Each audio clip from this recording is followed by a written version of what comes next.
What's up guys, this is Sean Tan and it has been a while, I know, been busy, but today we will talk about the top 4 mistakes in 2019 so far. Now we are already in September, hitting October, and I've been privileged enough to actually have all the attention of you guys, and I've received a lot of emails. I try to reply as much as possible, but these are the common questions that I find some very clear, and it's because of the current economic climate of the property. So what is happening right now is because market is not very good, so a lot of developers, right, that actually ongoing developments suddenly got no buyers, so their cash flows are stuck.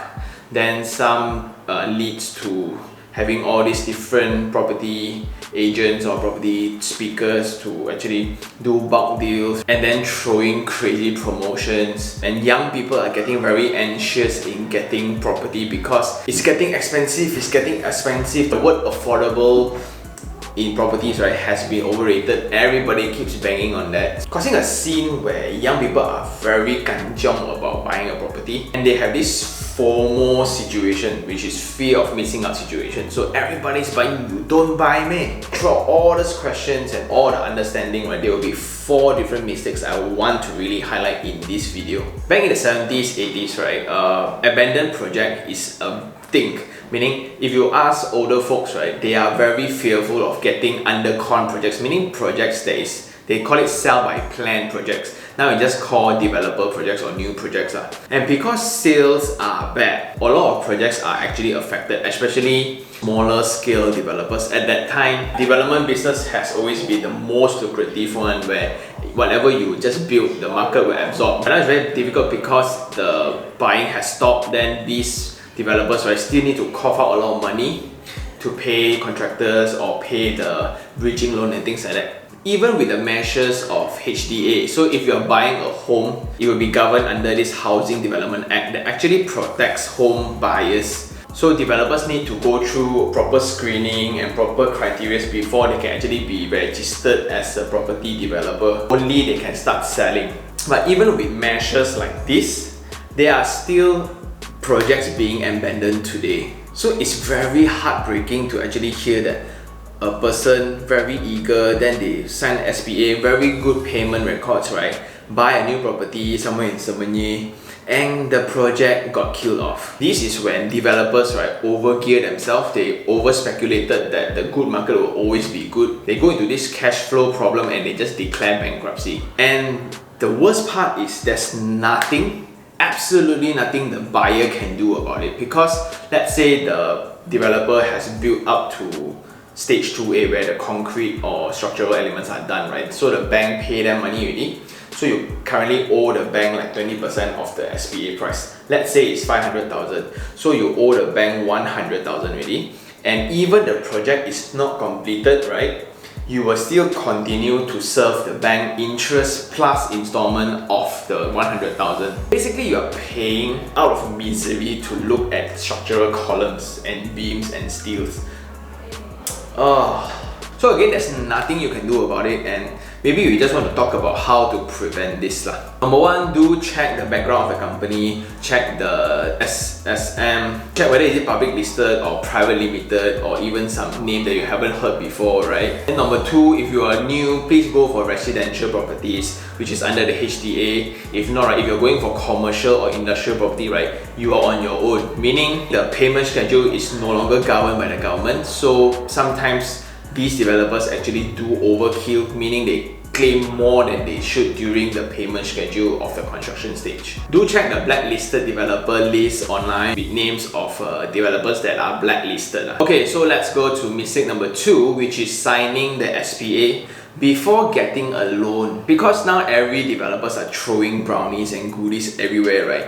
Buyers are now spoiled with extremely exciting deals like zero money down, they give you free this, free that, and now got car as grand prize for lucky draw, or a lot of this kind of things. So everyone is very distracted. Even I pay booking fee today, right, maybe tomorrow a new launch, I can actually go there and I can cancel this. So booking fee is always refundable, but once you sign that SPA papers, you are binded by law.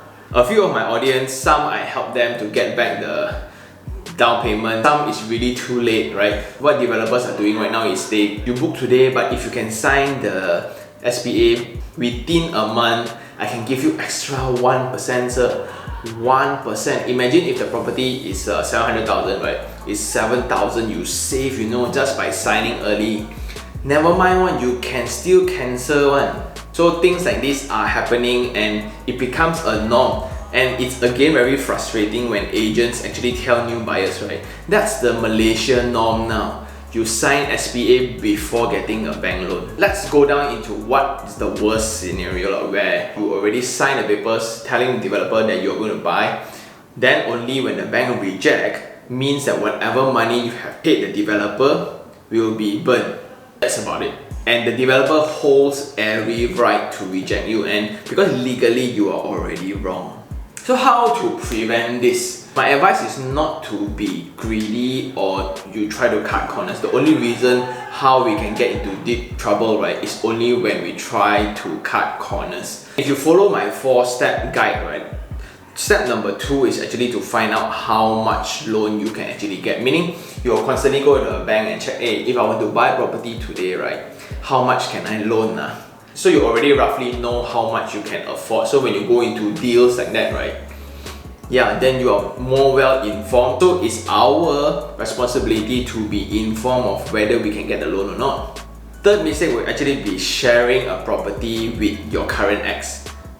It means that it's either your ex-boyfriend or your ex-girlfriend. So now together, puppy love or first love or very deeply in love. So they buy together with a third-party loan or even one person's name and things like that. It can be really, really tricky. If you treat property investment as a business, then it's 2 shareholders, then it's very good. But if it's with an ex and just pray you didn't cheat on her, she's not breaking your heart on purpose, right? It can be really, really ugly. So my advice is to not or never buy a property with your girlfriend or boyfriend or current lover, because there has been way too many emails asking me about how to resolve this, because it's no longer logic, it's all emotional and there's no law or knowledge to deal with that. If you want to share, do share with siblings or parents or business-minded people, meaning 2-person as an investor, we share this property, not lovers. If lovers, get a pet. On the same note, mistake number 4 is actually over-gearing with properties. As you mentioned, now property developers are really desperate because sales are really tough, so they keep throwing in bundles and throwing in bulk purchase discounts and things like that, right? So you get cashback of 30-40% discount. If you are actually aiming for it and you know how to play the game, do play by the end of the year, because I think next year it will be very, very difficult really, because I think the central bank is actually talking about it already. I think. Anyway, for the past buyers, right, because it's too good to be true. The problem is money management skills, knowledge, and even the awareness of risk. Suddenly a person gets so much money, cash in the bank, they don't know what to do with it, and they just mismanage it. There's nothing wrong with the strategy of slowly chipping out investment, right, to sustain your bleeding from your installments. It's a strategy that will work. What's very dangerous is the mind when people see a lot of money in their bank account. Suddenly I got 300,000 in the bank account, I don't know what to do with it. Go buy car lah, we go traveling lah, we get a baby lah, I don't know, whatever you want. So suddenly with that cash, right, 4 years later only you need this money. Very, very dangerous. So in conclusion, the 4 mistakes again, abandoned projects are coming up. I'm not sure why, so the scenes of these are actually coming up. We actually forget how dangerous it is to buy a new property. Number 2 will be signing the SPA before getting a bank loan. Don't do that. Number 3, getting a property with your current ex, which is your past ex-boyfriend or girlfriend. Last of all, which is actually over-gearing. Don't buy things that you cannot afford. My advice for the young peeps, right? Be a bit more patient. Don't rush into things, right? Rush in getting information, rush in getting informed. You don't really need to prove to anyone by getting a lot of properties when you are young, right? That's not the point. The point is to actually get something you can afford now so you are in the game. Don't be fearful of losing out. Be well informed, do your homework, and with that, if you really like this video, like it, share it, and even subscribe for more information like this. This is Sean Tan. Ciao.